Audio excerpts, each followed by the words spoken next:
আমি কখন যাব সেটা আমি যেমন জানি না, তারা যেন আমার ভুল ত্রুটি অন্যায়গুলোকে ক্ষমা করে দেন এবং আমার জন্যে দোয়া করেন যাতে আমি মহান সৃষ্টিকর্তার কাছে যে আদর্শ বা উদ্দেশ্য নিয়ে আমি এখানে কাজ করেছি, ভুল যে কিছু হয়নি তা নয়, হয়তো ভুলও অনেক করেছি। আমার সেই ভুলের জন্য আমি তাদের কাছে ক্ষমা চেয়ে নিচ্ছি।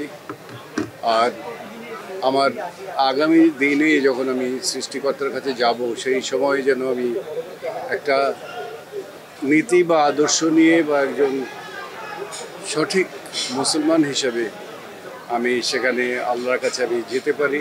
সেই জন্য আমি আপনাদের সকলের কাছে, আমার চলচ্চিত্র জগতের সকলের কাছে আমি দোয়া চাই।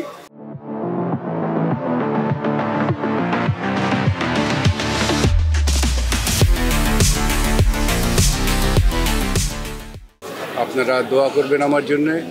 আর বাংলাদেশের সমস্ত দর্শকবৃন্দদের কাছে শুধু বলবো যে আপনারা আমাদেরকে যে ভালোবাসা দিয়েছেন, সেই ভালোবাসাকে তো আমরা ফিরিয়ে দিতে পারবো না, আমরা এই ঋণটা নিয়েই চলে যাব। তবে আপনাদের কাছে একটা অনুরোধ থাকবে যে এই চলচ্চিত্রকে আপনারা আজকে যে পর্যায়ে নিয়ে এসেছেন, ঠিক তেমনিভাবে চলচ্চিত্রকে আপনারা, বাংলাদেশের চলচ্চিত্রকে আপনারা ভালোবেসে আপনারা আপনাদের হৃদয়ের মণিকোঠায় আপনারা তাদেরকে রাখবেন এবং বাংলাদেশ চলচ্চিত্র যাতে শনৈ শনৈ উন্নতির দিকে যায়, তার জন্যে আপনাদের ভালোবাসার কোনো অভাব যেন না হয়। আপনারা এটাকে ভালোবাসবেন, চলচ্চিত্রকে ভালোবাসবেন।